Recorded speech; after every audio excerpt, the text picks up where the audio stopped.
Hello, welcome to the new podcast of Math-S400, Mathematics and Economic Modeling. Today we're going to introduce the concept of a subsequence of a sequence, and then we're going to prove an important theorem that's called the Bolzano Weierstrass theorem, which says that any sequence which is bounded, so bounded from above and bounded from below, has a subsequence that converges to something. So let's get started. So we're going to start by defining what a subsequence is. Okay, so in order to define what a subsequence is, we first have to start from a sequence. So remember, a sequence, x, let me denote it by xn, is simply a sequence of numbers in R. So for example, the number 3, you can have 4, 2.7, minus pi, minus 1000, 8.2, you can have 1, and so on. Okay, so this is just simply a sequence of numbers, and we know that the sequence goes on forever. Okay, so it's infinite in size.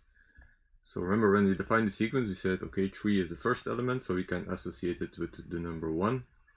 4 is the second element. 3 is the third element. Minus pi, the fourth element of the sequence. The fifth and the sixth element. Okay. So basically, we started by saying, okay, 1 maps to 3, which means that 3 is the first element, and so on.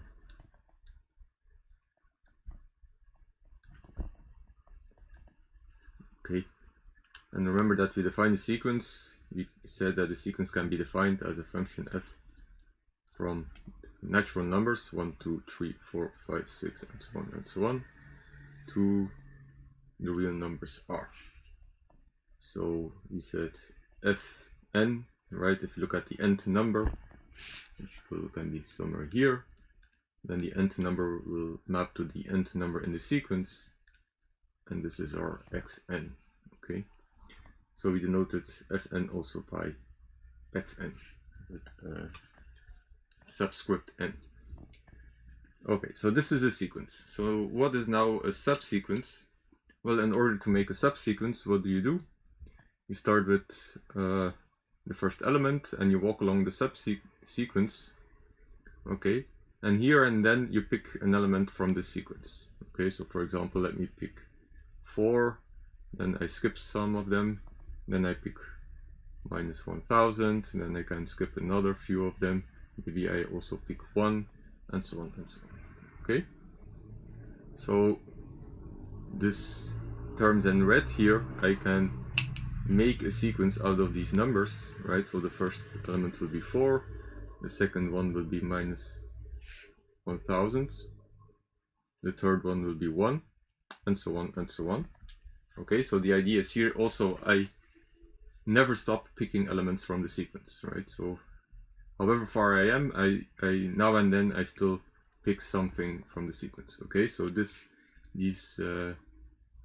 red numbers that I picked here, I can always pick additional later on in the sequence. Okay, so this is also a sequence and it also never ends. Okay, so this sequence where I picked elements from the original sequence, this is called a subsequence of the sequence. Okay, so this 4 is now I associate it with number 1 of the subsequence, this is associated with number 2 of the subsequence, and this is associated with number 3 of the subsequence. Okay, I could have put them, maybe I should put them above so you can see the similarity with the original sequence.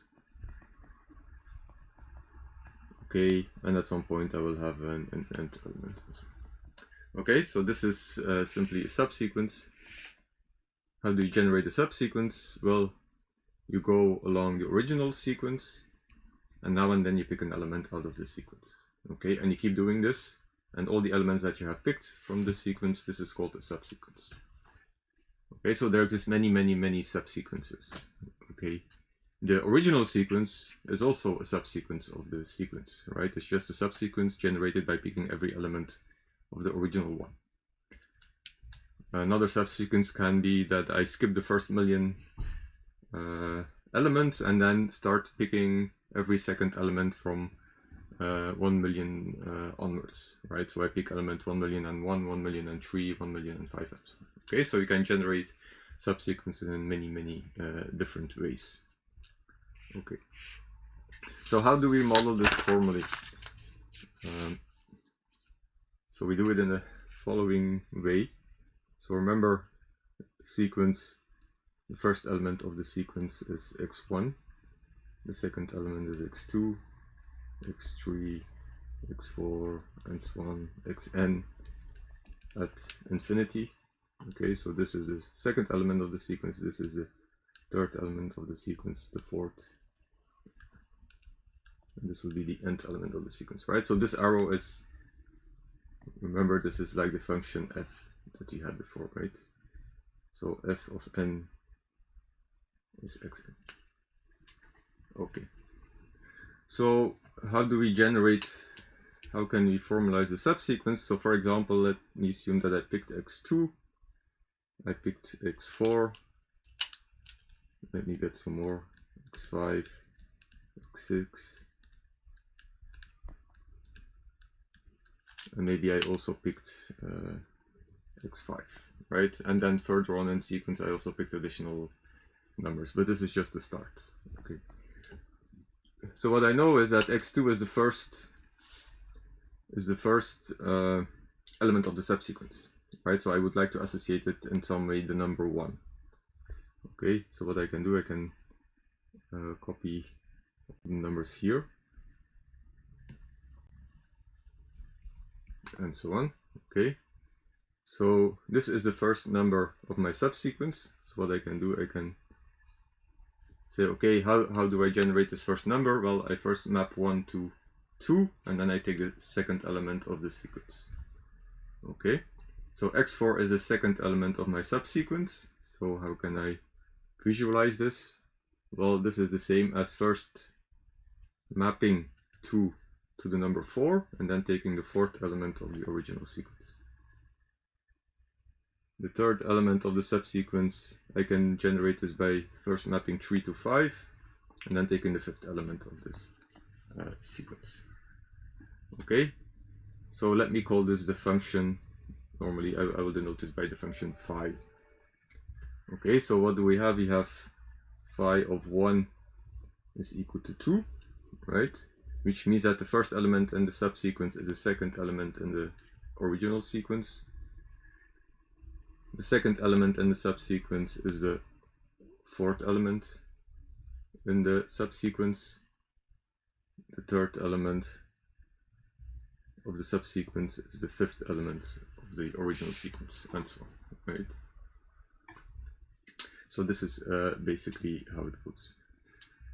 So you know that the first element is the second one, right? And you know that the second element is equal to x2.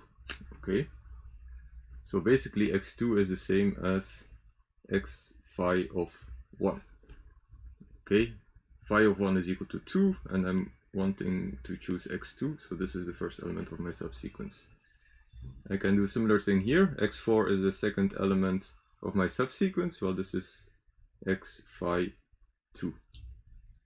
Okay, x5 is equal to x phi 3, and then I have x phi 4, and so on and so on and so on. Okay, so once I have the function phi that maps the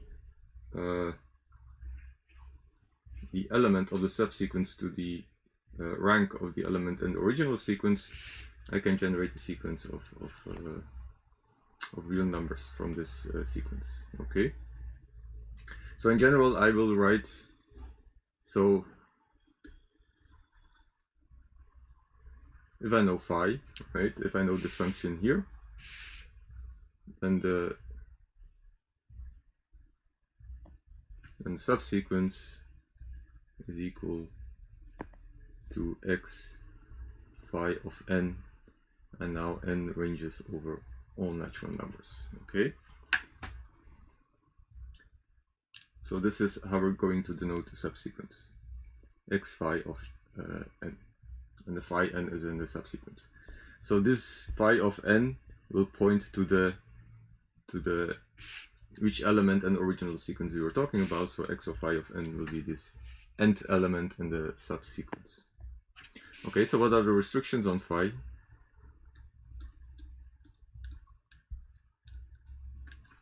Okay, so you see that phi maps from n to n, right?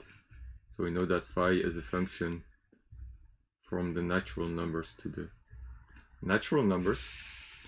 And what we also see about this function is that it doesn't cross, right? So we go from 2 to 4, and then the third one has to end up somewhere further than 4, right? You cannot map from 3 to 3, right? Because you already, the second element is x4, and then you have to move along the sequence, right? So the third element in this subsequence cannot be earlier than this x4. Okay, so how do we denote this property? Well, we can say if for all two numbers, let's call it n and m and n, if n is bigger than m, then phi of n should be bigger than phi of n. Okay, so this says that if n is bigger than m, right, so if I'm further along in the subsequence, then phi of this bigger number, right, which is in the sequence below, should also be further than phi of the smaller number in the sequence. Okay, so these are the restrictions for phi. Okay, so as for any function that satisfies this, okay, then x phi n is a subsequence. Okay, so basically we can generate subsequences by looking at all the functions that satisfy these two properties, and then for any such function we have a subsequence of the original sequence. Okay, so we're going to prove an important result on the subsequences, and that's called the Bolzano Weierstrass theorem. So the theorem is the following.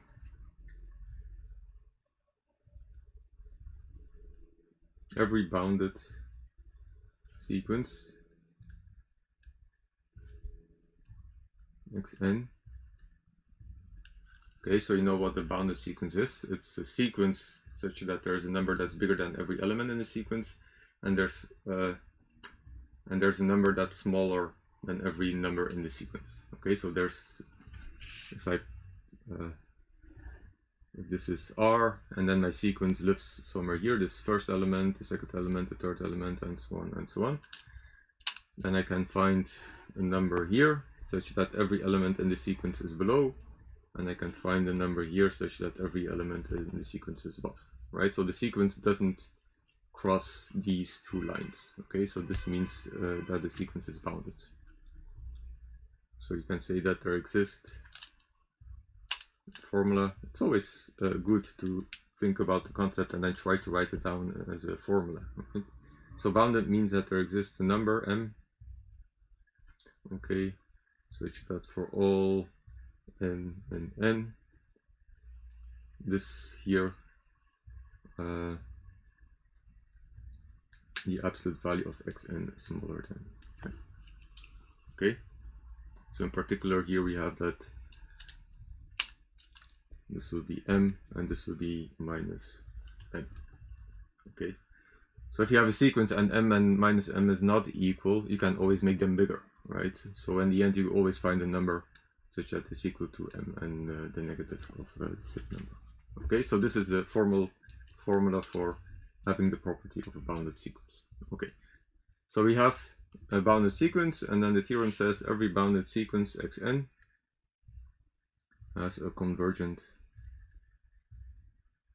subsequence. Okay, this is the Bolzano Weierstrass theorem. So what does this second thing mean? Well, it means that there is a sequence x phi n. Okay, so there exists such a function phi such that there exists a subsequence, and this x phi n converges to some number x. Okay, I don't know what x is, but at least it converges to some number. Right, so there exists an x and r, and there exists a subsequence such that the subsequence converges to this x. Okay. So, how are we going to prove it? The idea of the proof is, I think, quite smart, but the proof itself is not too difficult. So we're going to prove it by using something that's called a top of a sequence. Okay, so I'm going to define this new thing. So we have a sequence. Let's take an element in the sequence. So we define xn, let xn be a top if the following holds: for all numbers m greater than n, xn is greater or equal to xn. Okay, so that's the definition of a top. So what does it mean if I have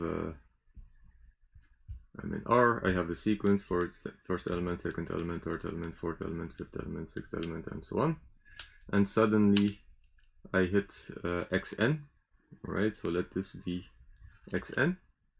Well, xn is a top if everything that follows xn, right? Every element in the sequence after xn will be to the left of xn, right? To the left or equal, right? So all the elements after xn have to be somewhere over here, right? But they can no longer pass this threshold, right? So this is what we call a top.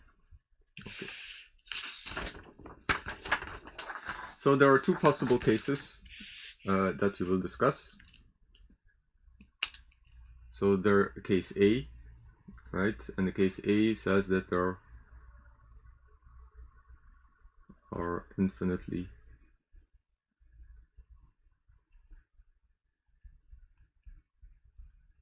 many tops, or, right, there are finitely many tops. Okay, I hope you're convinced that one of the two has to be true, right? So either there are infinitely many or there are only finitely many. There cannot be both, and it has to be at least one of the two. Okay, so we will look at case A, and then we show that there exists a convergent subsequence, and then we will go to B, and then we will show that there also exists a convergent subsequence, right? So in both cases we will have a convergent subsequence.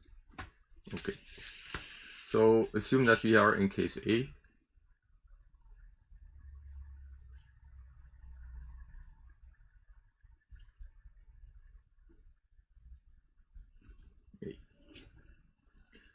Okay, so what are we going to do? We're going to say xn is the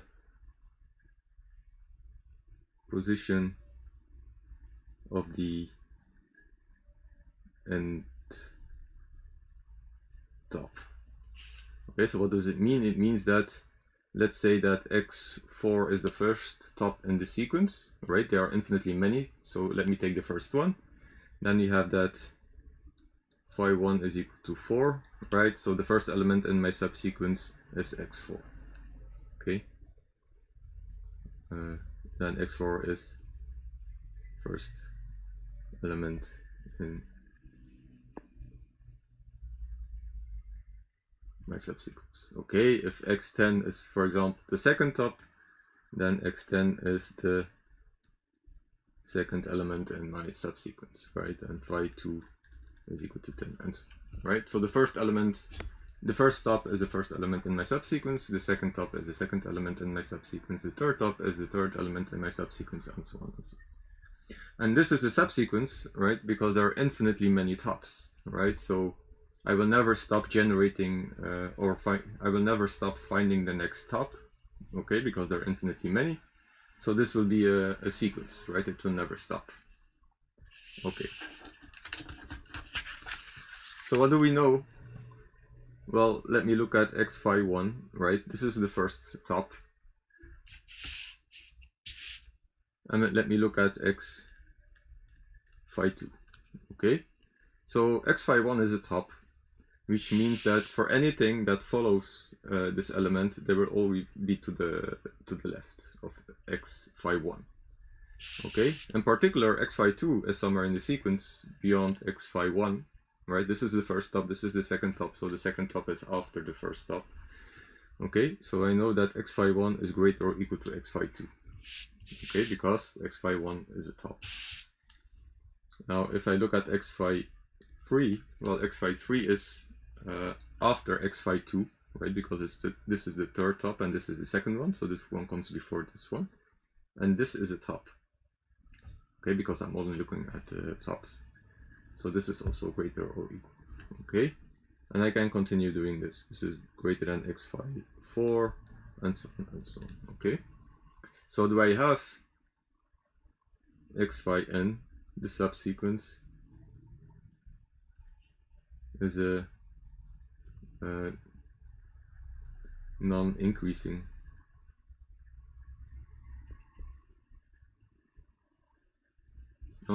sequence, right? It only goes, it stays the same or it goes down. It doesn't never go up, okay? Because the first is greater or equal to the second and so on. So this is a non-increasing sequence, and x phi n is bounded.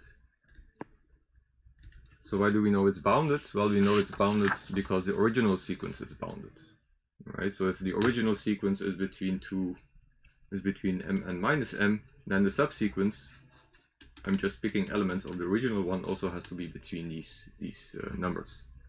All right, so a subsequence of a sequence is also bounded. Okay. A subsequence of a bounded sequence is also bounded. Okay, so I have a bounded sequence and it's non-increasing. So by previous theorem in the previous podcast, I know that x phi n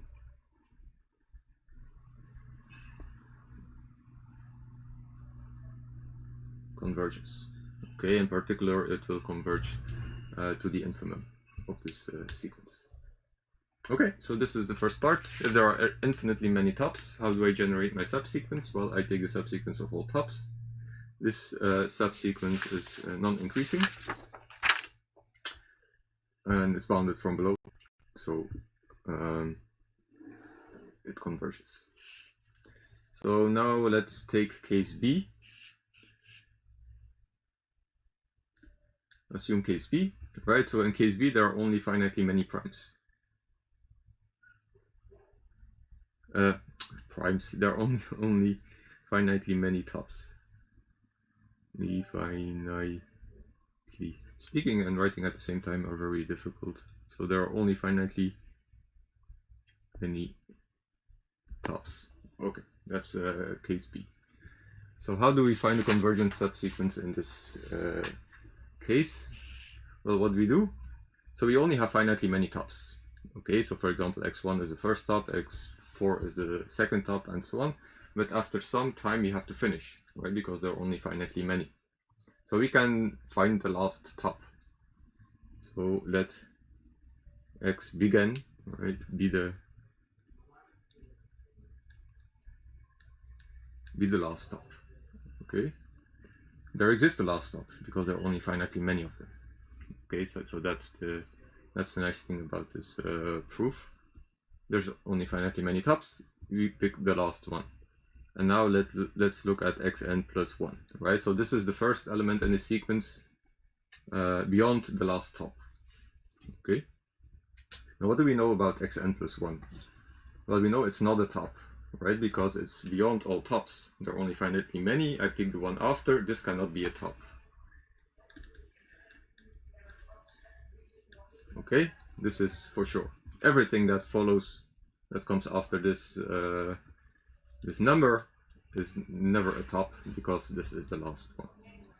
Okay, so xn plus 1 is not a top. So we're going to put phi 1 equal to n plus 1, right? So xn plus 1 is first.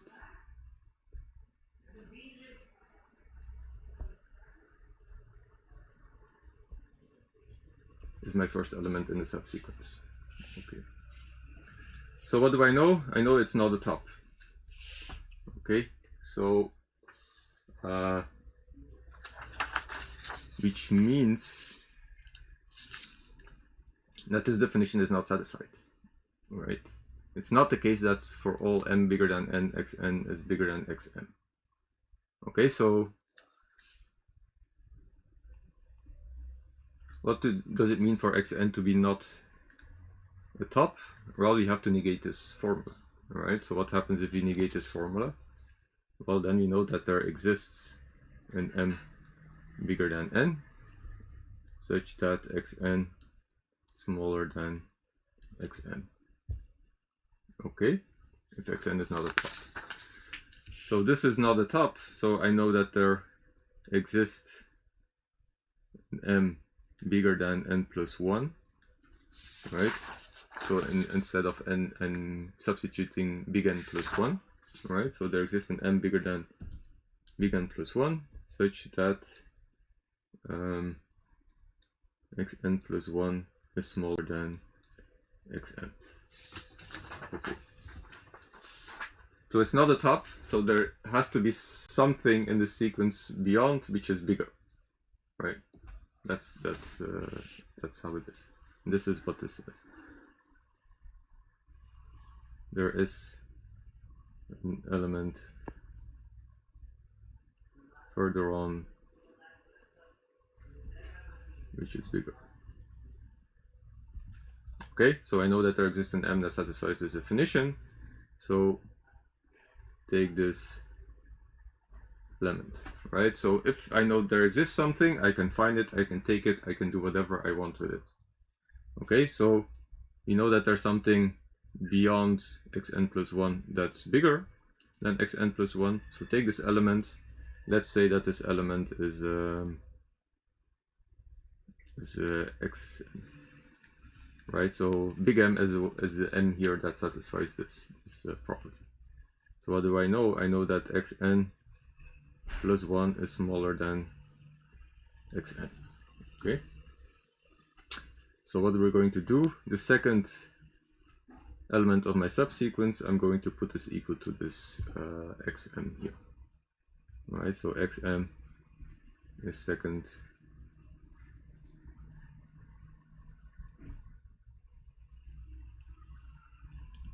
in this subsequence. And now, surprise, surprise, what's the property of xm? Well, this was the last top, this was beyond the top, and xm is even further, right? So because it's beyond the last top, we know that xm is not the top. Okay, very similar to what we had here. So if xm is also not the top, we can do the same thing here, right? So I know that there exists an m bigger than this big M, such that xm is smaller than this xm. Again, we can take this element, say xk, right? So the k is here, the m that satisfies this definition. So what do I know? I know that xm is smaller than x big K. So I'm going to set this xk to be my third element in my subsequence. Okay, so xk is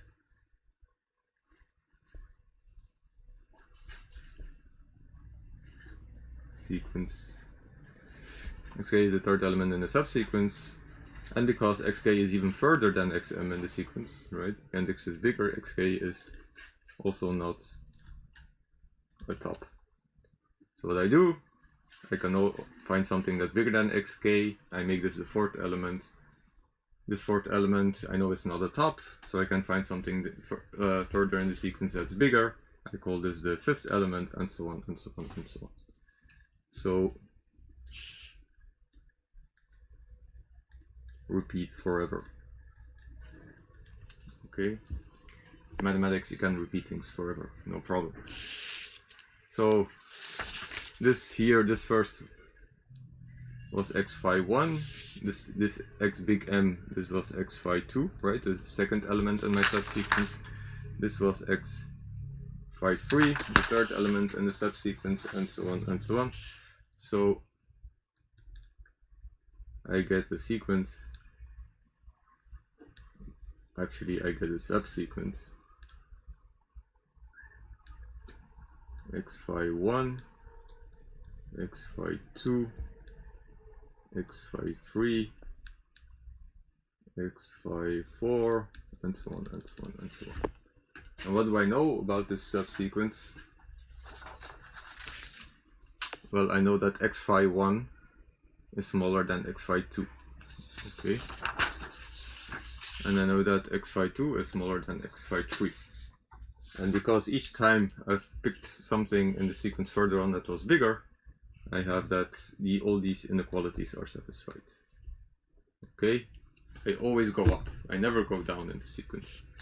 So this is a non-decreasing